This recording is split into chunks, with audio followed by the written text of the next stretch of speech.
Hi guys, John Watts here from the True Golf Academy. You've joined me at Drayton Park Golf Club, and today what I want to talk about is how to hit up on your driver to maximise your distance. So I think we've all heard now that actually hitting up on the golf ball is really what we're looking for with a driver, and down with an iron. It does depend on which iron we're using. The tour average is around 4 degrees on the way down with an iron, and they're hitting about level with a driver, but for really all amateur golfers, lower club head speeds, it's really important that we are actually hitting up on the golf ball.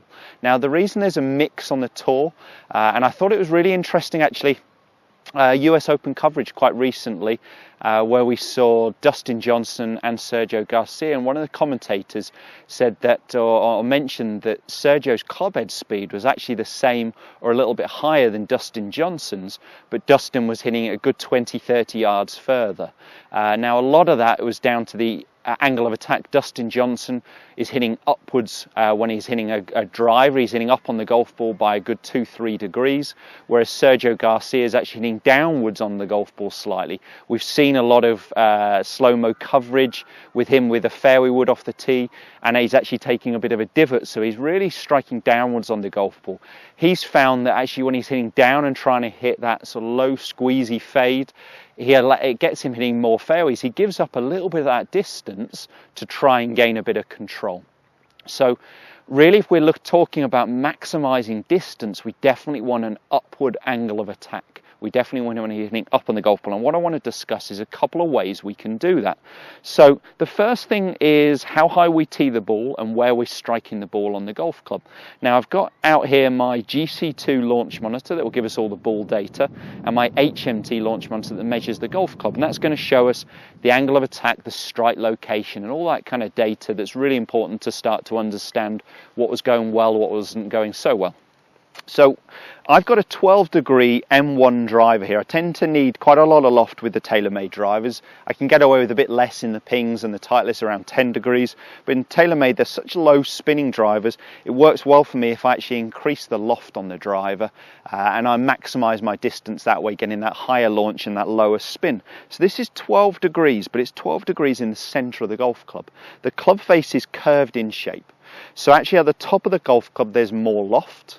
More loft would actually mean higher launch and more spin. Out the bottom of the club, there's less loft, so the club is curved across the club face, and it curves around 7-8 degrees across the face generally. So if it's 12 degrees in the centre, it's more like 8 degrees at the bottom and 16 degrees at the top. So there is a change in loft. Where the ball strikes on the club face has an effect on the launch and the spin. So if we hit the centre of the golf ball hits above the centre of the golf club, we will increase dynamic loft, so we'll get a higher launch angle, but we'll actually reduce backspin. So that's good for distance. Out the bottom of the club, it's going to cause lower dynamic loft, but it's going to increase the amount of backspin. That's not so good for distance. So we definitely want to be striking middle.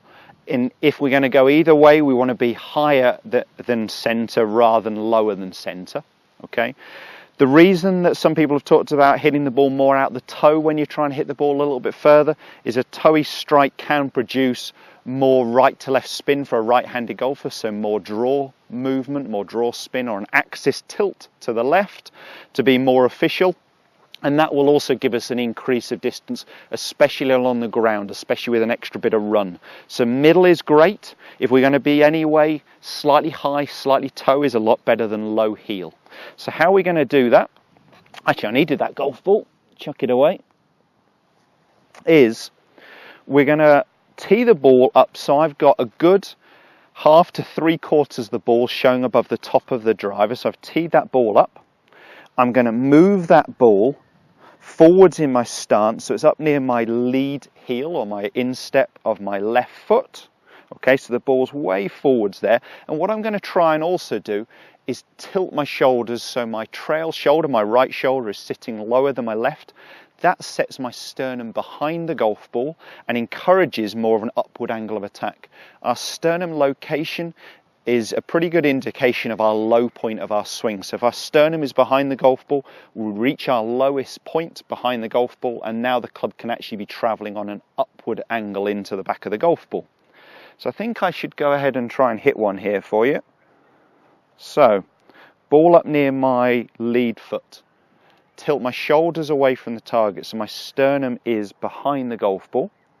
Okay, and that's going to encourage me to be striking more on the upward angle of attack. So with an upward angle of attack, just like that one, good high draw, fell a little bit out the toe, but the data will tell us. The data will all come up on the screen for you guys. So just give us 2 seconds. What do we get there? Here we go. So I hit up on the golf ball by 3.6 degrees. That's pretty good. I created a dynamic loft of 15.8 degrees. This drive, remember, has got 12. By the time I actually hit it, I had nearly 4 degrees more loft on than that. I got a launch angle of 15 degrees, a really low backspin. Part of that was because it was a slightly toey strike, but I got a very high launch and a very low spin. I did get that ball turning right to left, quite a bit of axis tilt, but actually it worked okay for me. It started right to target. It finished just on that left half, so it wasn't the prettiest ball flight, but it was definitely a good one to maximize some distance out of the speed I put into it. So I got an upward angle of attack, I got a high launch angle and low spin rate, and that's great for distance. So let me just go ahead and hit one more quickly for you. So tee that ball up, get that ball up near your front foot, up near your lead heel.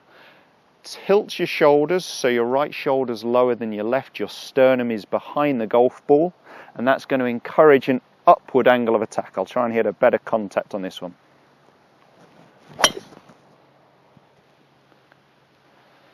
Well, 2 pretty good drives, even though the strikes didn't feel great. Again, it was definitely out of the toe of the golf club, but really got a high draw. Hit up on that one by 2.8 degrees. Launch angle at 14.5, low backspin again, pretty similar strike location, but actually I'm getting a fair amount of distance from not as high a club head speed as I can generally generate, so 98 miles an hour, 140 ball speed. When I'm swinging a little bit better, I'm about 103 club speed and up to about 150 ball speed, so definitely not my quickest swings, but I'm really maximize yardage by hitting more upward on the golf ball and getting that high right to left shot shape.